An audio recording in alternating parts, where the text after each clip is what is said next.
Hi, everyone. I'm Linda Schellenfeld with the International Grief Institute and Grief Diaries, and this is Moments of Hope, a show featuring people who turn pain into purpose to do wonderful things in the world. And tonight, our topic is drunk driving. With the 4th of July coming up on us, it's a time of year where the dangers of impaired driving, both by alcohol and drugs, is in the news for all the wrong reasons. And our guest tonight is Michael Gershe. Welcome to the show, Michael. Hi, thanks for having me. Yeah, Michael, you have a profound story. You were just 8 weeks old, a little itty bitty baby, a newborn, when your 28-year-old mother was killed when a drunk driver plowed into the family car in 1970. Now, you were obviously too young to remember this. In the family car was your dad, your mom. You were in a little fifth seat right next to your mom. And then your brother, what, 3 years old? My brother was sleeping in the back seat without wearing his seatbelt. Yeah. And so, it was about 11 p.m. at night in New York State when a impaired driver plowed into the family car. And what's really sad about this is that you were so young that you don't remember it, and you have no memories of your mom, and you were forced to grow up not knowing a mother's love because of the actions of an impaired driver. And so, and furthermore, that driver had a revoked license when he was driving.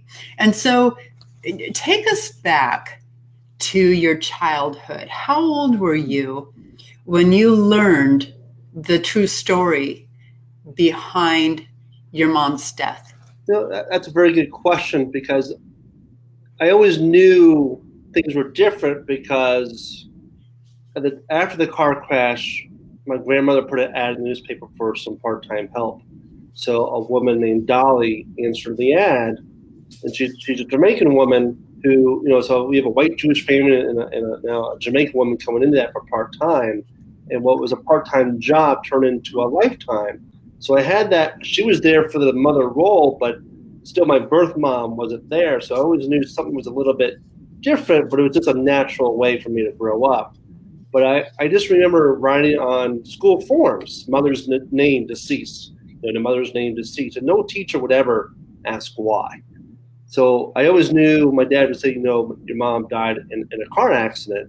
It wasn't until high school, when I was about 15 years old, when I went back in my dad's room to get his wallet. And next to his wallet and his dresser was the press release of the car crash that actually said drunk driving. And that's when I kind of found out. So I really don't remember my dad ever saying she was killed by a drunk driver. It was always, oh, we were in a horrible car accident, and that's how your mom died, and that's how you almost died. So I was 15 years old or so when I found out it was actually drunk driving. And that really changed everything, because it just wasn't a car crash. It wasn't an accident anymore. It was a drunk driver. And that really set me down this path of I could do something or I could do nothing. And I got involved with SAD. Back then it was Students Against Drunk Driving. And then it just kind of grew into what I'm doing now by speaking and being an advocate for it. So as a kid, I was a normal kid growing up. I was a swimmer. And you wouldn't think a baby with all those broken bones, because just about every bone in my body was broken. My skull was completely fractured from one side to the other. And I remember my dad joking with me one day, because you look like a bowl of Jell-O. And of course, I was eating Jell-O at the time. So I was like, hey, thanks, Dad. That was good timing on your behalf. And who would ever think a baby would grow up to be a competitive swimmer? So we were swimmers growing up, and it was just part of our childhood. I played with Star Wars. I read a lot. I escape into books. I did magic as a kid, so it was sort of a normal childhood. But when you learn drunk driving, then that changes everything. Sure, and you were a bit of a miracle child. I mean, you nearly every bone in your body was broken, but they actually didn't find you for 15 minutes? Correct. They found my father, my brother, and my mom, and then my dad was knocked unconscious. And then when he came to, his first words were, "Where's my baby? Where's my baby?" And so So that alerted them there was another victim. Sure, right. Because it was 11 o'clock at night. It was dark. Our Right. car was totaled. It was pushed into a telephone pole, so it split the car all the way up to the dashboard, and it was just a mangled metal of mess. So they didn't know there was a fourth person in that car. And so the driver, he was one of how many in his car? 3. And how old were they? Back then, I don't remember. I would have to look at the police report, but I think he was probably in his 30s. Okay, so I was wondering, were they teenagers? Were they young 20s? Because, people that age tend to think they're invincible. Sure. Right. But then when they start turning 30 and 40 and beyond, we think they should know better. Correct. Right? Yeah, we think they should. Yeah. But even older people think it's never going to happen to them. Or they've done it before and they do it again and they got home. They got home. So they just keep doing it. It's just that cycle. But right. Well, part of the problem with it is that, with alcohol in particular, it impairs your brain. And so people who are under the influence of alcohol, they no longer have sound judgment, sound reasoning. And it's really, to my mind, it's up to the people around them to think, oh gosh, Joe Blow here, I think he's too intoxicated to be driving. We ought to take his keys away from him. But many people are too afraid to get involved. And so that drunk driver takes his keys, gets behind the wheel of a car, and the rest is history. He changes a life and lives of, right. Multiple people. I mean, it didn't just kill your mother. It changed the life of your father, your brother, and yourself, as well as your mother's family. Sure. And, so it's like dominoes. But, what kind of emotions did you juggle growing up without a mom? And then when you learned it was a drunk driver, got something in my eye there. What was the dominant emotion that came to the surface?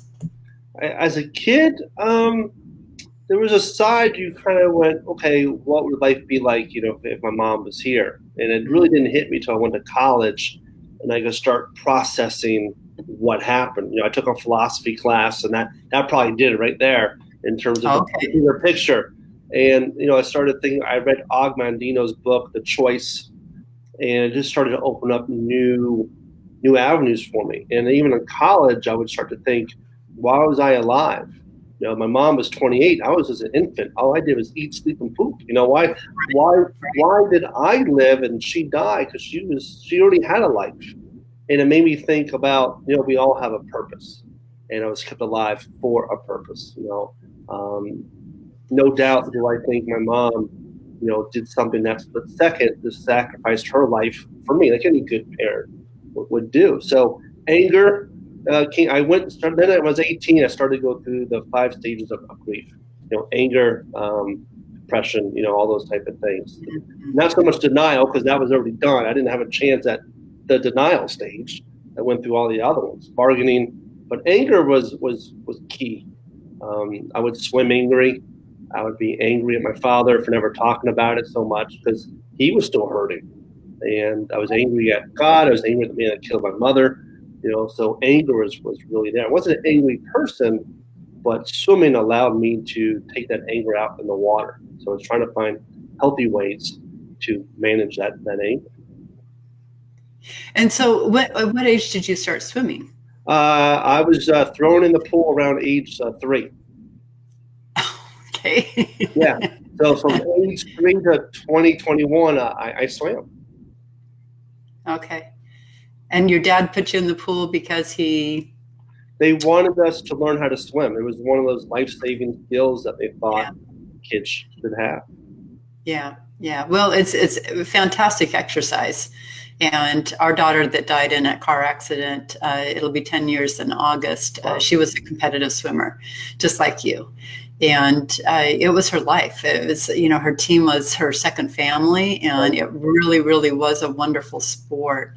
So, but I think about how, you swimming angrily, that can give you fuel, right? Anger is not a bad emotion to have if you channel it correctly. And in Yeah. that case, I would imagine that, it served its purpose. And I think too, sometimes, when we feel angry, when we're able to do something that uses up that adrenaline and such, when you're done competing or swimming, the pool, that physical exhaustion kind of, that is a release of that anger. And so, did you ever have survivor's guilt? Oh, 100%. And it took me till last year to kind of deal with that because, Really? yeah, I used to think that car crash defined who I was as a person. And it took me, I ended up in grief counseling because last year my dad passed away in January and my aunt passed away 90 days later. So I had to do something because I was heading down a very dark path. I'm But sorry. I did thank you, and I'm glad I had the help. But it took me till then, because one of the first questions was asked was, "Do you think the death of your mom impacted all your past relationships?" And I was like, oh, "I'm not here to talk about my mom. I'm here to talk about my dad and aunt." But we went back and discussed that. But I did have that survivor's guilt because it was just one of those things of survival. It was just like she didn't survive and I did. And yeah, that plays a huge part of the what ifs and depression at that time. Um, So, well, do you think the survivor's guilt kicked in when you learned the true cause of your mom's death, or do you think you had it because you at some point were told you were in a car accident as well and severely injured, but you survived? yeah, I don't think when I was told, I don't think I was old enough to process everything. So when I got into high school, it probably started to hit me a little bit more for that because I was reading, I was swimming, I was doing magic. I was escapism was probably looking back at everything. I probably escaped reality by doing magic and swimming and reading and those type of things. But I think 15 or 16 years old is when you start to think about it. And you're right, when that drunk driving came up, it's like, well, it just wasn't an accident. It was something different entirely. It was a whole different animal at that point in Right. time. And Right, because that driver made a choice to get behind sure. the wheel, and bystanders made a choice not to stop him. Right. In fact, That was something that was 100% preventable. correct. And in fact, he lied at the scene. He said his friend who was in the back seat was the one driving because he was driving on a suspended license. And what kind of friend does that? I mean, here you have a serious car crash, and you're going to say your friend was the one driving. When the patrolman arrived, the driver was actually sitting. The guy that hit us was actually sitting in the driver's seat. Of course, he goes, "Well, I didn't know how he got here." So he was already lying, and it wasn't until he was at the hospital where another patrolman, smelled alcohol in his breath, he was combative. So it took a while for him to actually confess to it, and he didn't confess to Right? the suspended license. Wow. And so going back to your teenage years, what kind of emotions came up for you when you started dating? Us girls like to, meet the parents is kind of a big deal to us. Yeah, And when you would say, well, my mom's dead, but here's Dolly, right. What kind of emotions came up for you? I didn't date. I was shy, quiet, and I didn't date. I was swimming, and the thing that I saw the most was even my dad and Dolly had formed a relationship.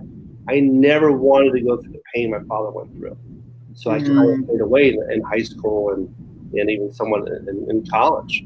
Because I just didn't want to face that. And that was a huge wall I put up around myself for a very long time. And yeah, I couldn't talk to girls. I was shy and quiet.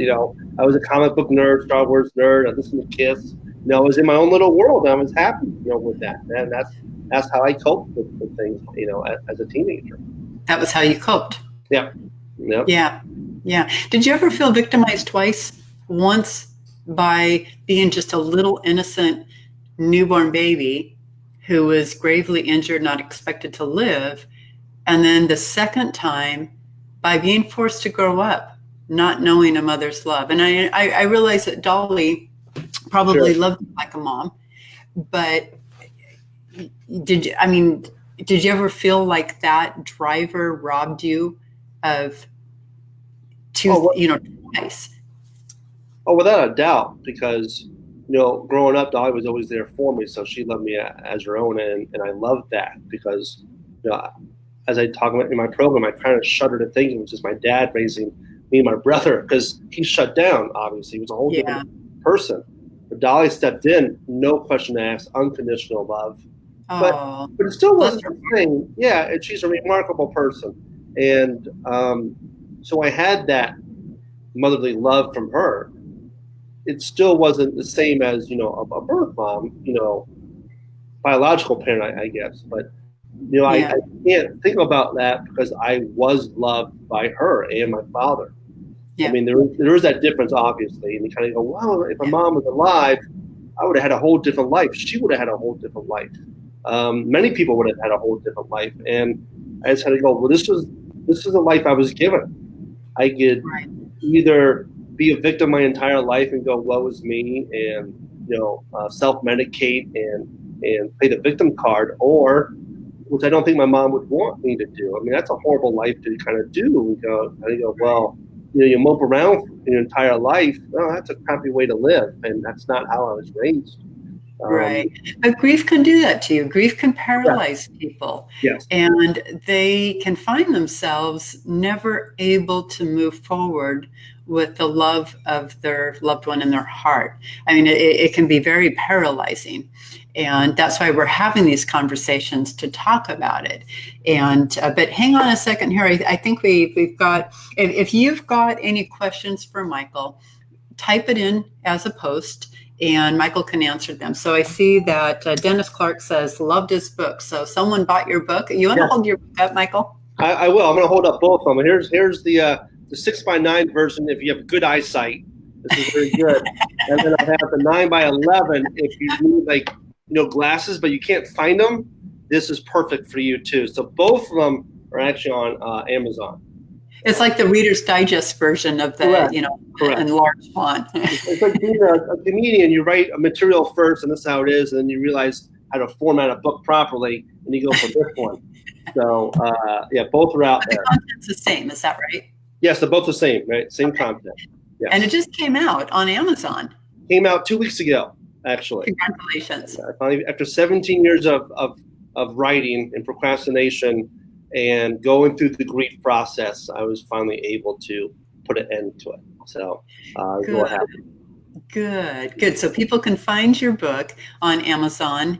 But I want to talk about the title, The Magic of Life. That is actually the name of your foundation that you started to help raise awareness about the dangers of impaired driving and help stop and prevent drunk driving. So tell us about The Magic of Life. How'd you come up with that? The Magic of Life, being a magician, from 7, 8, 9 to in my early 20s, I wanted to sort of kind of combine the two, my message along with magic, and make it a fun type of program.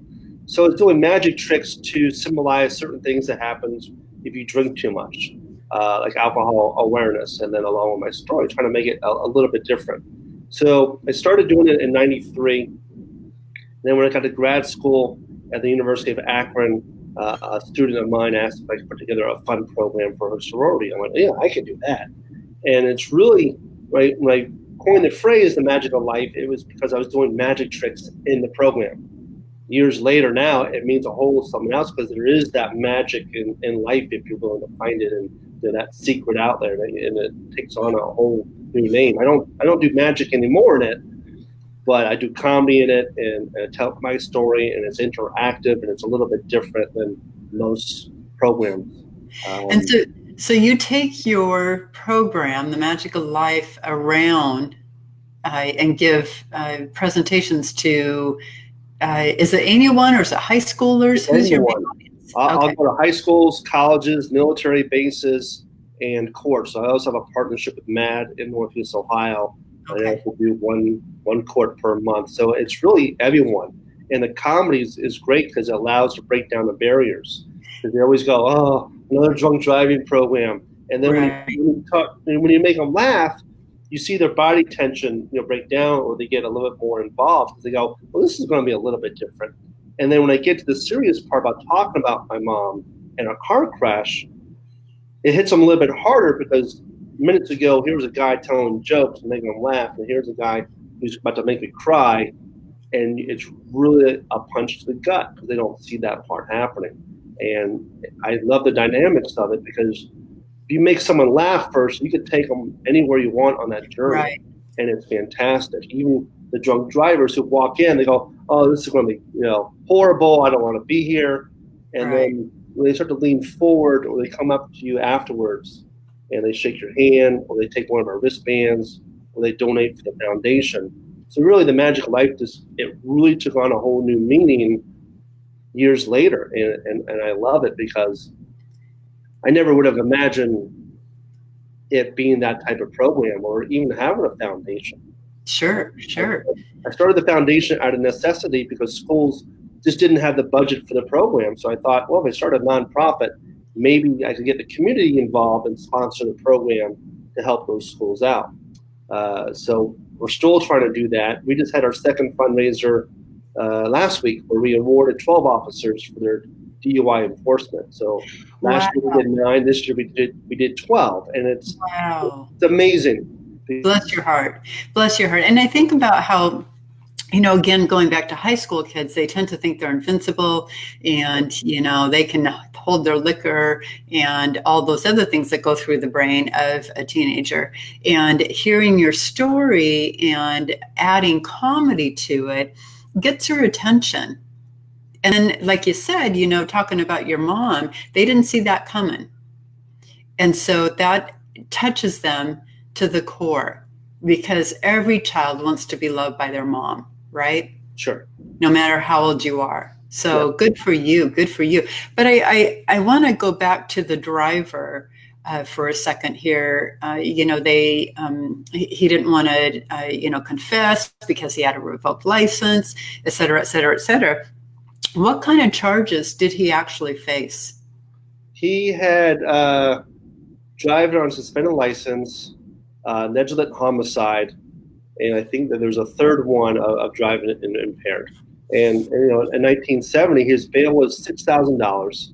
Couldn't pay it, so when the court case came in '71, he was sentenced to 3 years in jail with time served. So it was he didn't really serve anything. I mean, you have lifetime sentence. For my father, my brother, my mom's family, and he got 3 years, and not even 3 years. And So how do you feel about that? oh, it makes me angry, and I have my anger spots even in my 20s because the friends would say, "Hey, if we could go find the guy, what would you do?" I go, I would have pulled the trigger myself probably in my early 20s, but as I got older, I realized if I stay mad, he wins. Mm. He already took my mother. He wasn't going to take my soul. And that, it gets me emotional thinking about it every time, but it's true. I'm not ready to forgive him. I'm not going to forget it, but he's not going to win that part of my life. He already took that huge part away. He wasn't going to take a piece of me either. So, it's fast forward to today. And what parts of our justice system, if you could, would you change? Oh, there's a long list around here somewhere. I would think. Well, okay, so let's start with what is the most common sentence a drunk driver, let's say a first offense?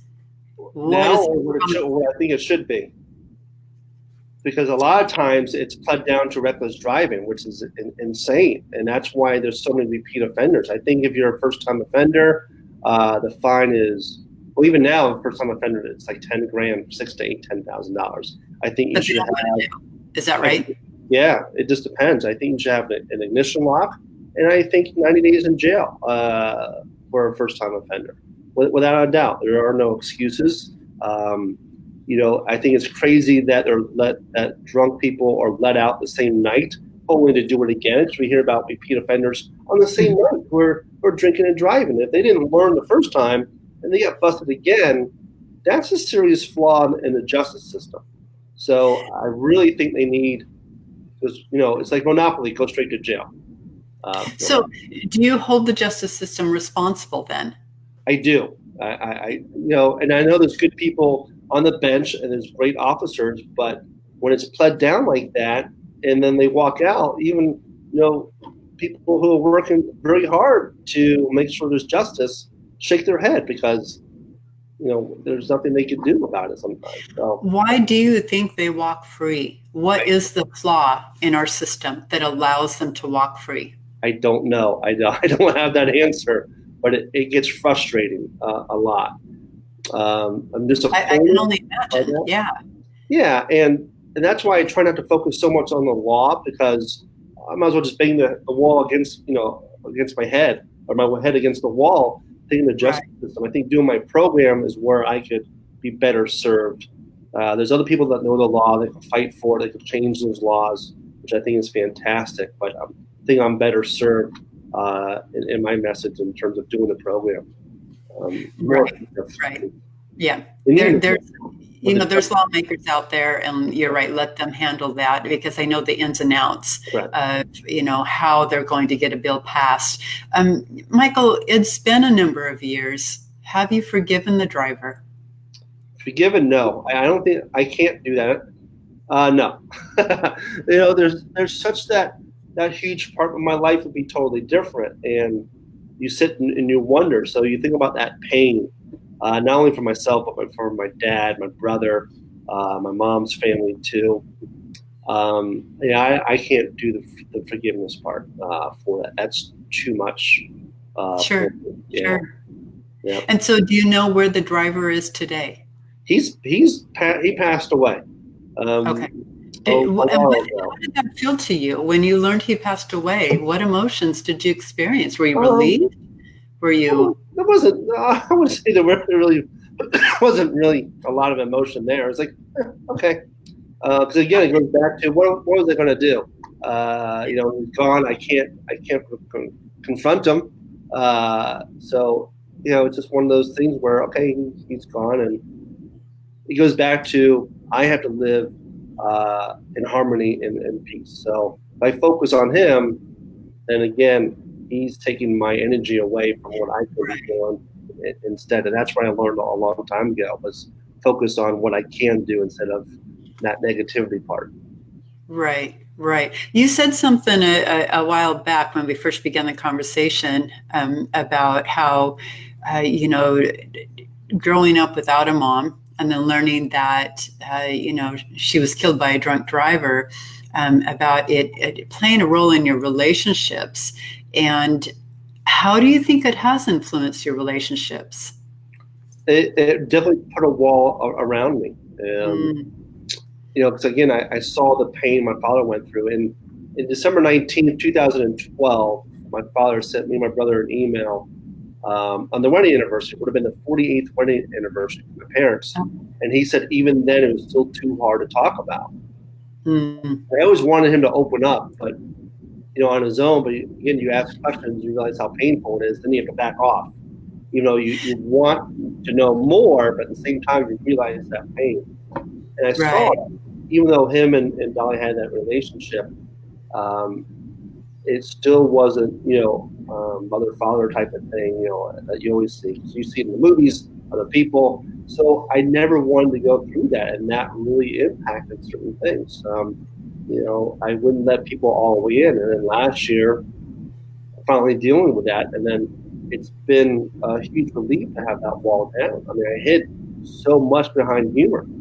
It was so exhausting to have that wall up for so long, and it really hurt. I hurt some people too. In relationships, some good. Some relationships were good, some were short-lived. Yeah, but better late than never, yes.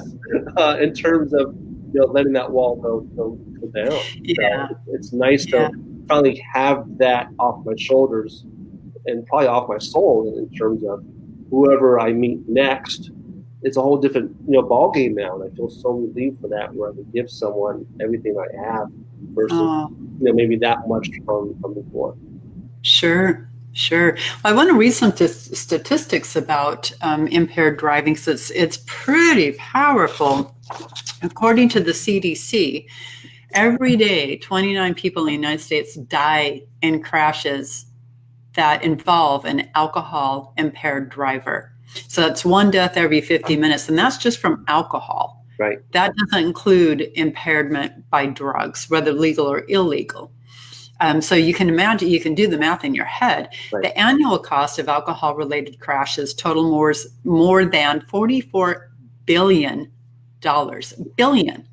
And again, that is only by alcohol. I mean, that's just, it's hard to wrap our brain around that. So in 2016, 10,497 people died in alcohol impaired driving crashes, accounting for 28% of all traffic related deaths in the United States. And in 2016, more than 1 million drivers were arrested for driving under the influence of alcohol or narcotics. And so drugs other than alcohol are involved in about 16% of motor vehicle crashes. And what's really interesting is that here in Washington State, marijuana is legal. And yet, again, by the CDC, in the United States as a whole, marijuana use is increasing, and 13% of nighttime weekend drivers have marijuana in their systems. Wow. And so you think about it, if you're out in your car on a weekend in the evening, 1 in every 10 cars that you drive past have someone who's potentially impaired. So that's pretty staggering. Michael, if you could say anything to an impaired driver right now, what would you say? Pull over, be one of them. Enough is enough. Your life is too valuable for that. If you're a parent and you're driving impaired, think about what would happen to you if you killed someone to your kids. Yeah. Say you die, who's going to look after your kids? Right. If you're a single parent, for instance, or you take away someone else's kid, or a father or a mother, or whatever it is, living with that it has to be horrible. I mean, I live with it, and on the other side of it, it's time to have responsibility, and it's not that hard to go out with a friend who's going to stay sober. If someone's not going to stay sober within your group, then stay home. But just the speed is incredible. I mean, there's too many innocent people dying, and it's all preventable. Well, and in today's age with Lyft and Uber, there's absolutely no excuse, absolutely none. And so again, I think that us as society bears some of this responsibility. If we see someone who's impaired, obviously impaired, and they are getting ready to leave a venue, whether it be a bar, a concert, what have you, a backyard barbecue, grab the keys, put them in a Lyft or an Uber. There's no excuse. It's 100% preventable. Mm-hmm. And, some people who've lost a loved one to an impaired driver say, it seems to be a crime that people get away with. It's oftentimes it's, manslaughter, right? Right. But they're not given the same sentence as if they killed the person with a gun. Correct. Yeah, you can't go out and fire a gun 6 or 7 times up in the air and just go, I'll just be out in 2 hours to do it again. There's no way. And right. it's first time offenders drive drunk 80 to 90 times for the caught the very first time, and that blows me away. To know that's like Russian roulette. Yeah, it's Russian roulette. Absolutely. And I think bars, and you mentioned bars and restaurants, they got to do a better job, because my friend John, who died as a result, he was the drunk driver, and he was left his third bar that night, and another customer called the police on them. It wasn't the bar owner, it wasn't the server, it wasn't anyone in the bar who cared enough. They let him walk out, and it was another customer who called him, and he was in the process of being pulled over when he hit a tree, and unfortunately he died. I'm so sorry. But, I think about that, they have to pass through a bouncer to enter the establishment. So Right. why don't they have people on staff who are watching people who leave the establishment? Right. It Right? nice, or cut them off early. But we know, unfortunately, and not everyone's like this, because I know met people who work for bars who do cut people off, and that's fantastic. But we both know that's not the majority of the time. Well, no, because that's bread and butter on the table for the bar owners. Is Right. every drink they sell is food on the table for the employees, right? Right. And they're feeding their family. Mm-hmm. So when they cut someone off, that's that much less profit they make for the night. So it's really hard for them because they're continually trying to balance that in their head. Yet at the same time, you think about if they hire bouncers to make sure people are of age when they come in, why don't they hire someone who's watching potentially intoxicated people leave with keys in hand? Because if we, as the United States, have this impact of $44 billion because of loss and the loss of life is incalculable. I mean, there's no number you can put on that, right? Right. So why are they not required to have that in place? And again, it comes down to bystanders. It's because the person who's drunk is already impaired. They are impaired. Right. They are not thinking. They do not have the wherewithal to say, "Gee, I'm a little, buzzed." Right. And that brings up your point about Uber and Lyft, because we've seen on the news intoxicated people getting into cars, dying, assaulted, robbed. We teach our kids. I'm not a parent, but we teach kids, don't get in a car with a stranger. Now we have adults who are getting into cars with strangers and they're intoxicated. So that's why I say have a designated driver, have a plan going out. If you're the DD, tell the bar, tell the restaurant, maybe you'll have because you're being a hero that night. You're saving, your friends' lives. And absolutely. I think they have to have, I'm sorry to cut you off. I apologize. Oh. There has to be like a designated driver, like incentive program for that to happen. And I think that's a wonderful thing that the bars and restaurants can start doing, because if I'm your designated driver, then we might stay at the bar 2 hours longer, knowing, hey, I'm her ride home. She might have a few more drinks. Okay, well, that's money in their pocket. Right. Right. I think that works better. So we'll see what happens with it just brings up that there's options here. Correct. And like you said, be the hero.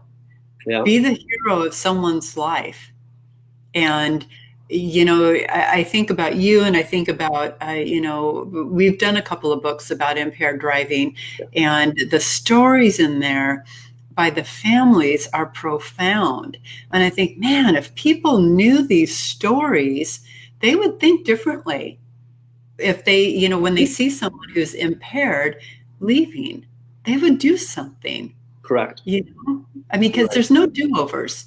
You don't get a second chance when someone who's impaired gets behind the wheel of a car and kills someone. Right. There's no do-overs. You can't say, oh, let's do this one over again because that ended, the wrong way. It's not like a movie scene.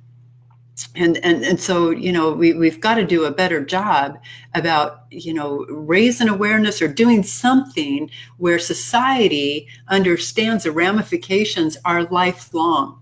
They're not something, you lost your mom, you've lived your whole life not knowing who she was.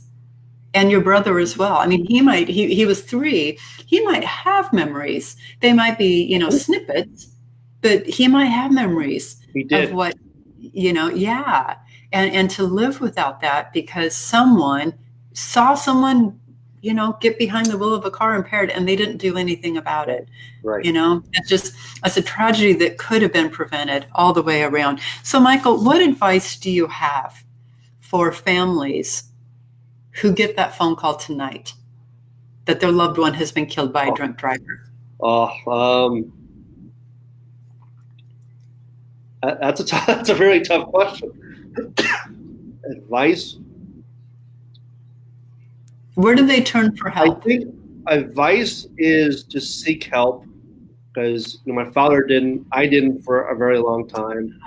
Uh, get that counseling because you're going to need it, in a healthy way. I mean, the advice is, well, let those emotions out, the anger, the sadness, the crying, whatever it is. Um, there's so much emotion, but don't let that, don't keep it all inside because it is Right, exhausting. And I would say definitely seek help to help you get through the process. It's never going to right. replace everything, and life will never be the same. But saying to people, "Yeah, I'm fine," when they're not, is you don't need that pressure on your shoulders or Yeah, soul. And yeah, this firsthand, it's too heavy, and you go, "Yeah, I'm fine," and you're not.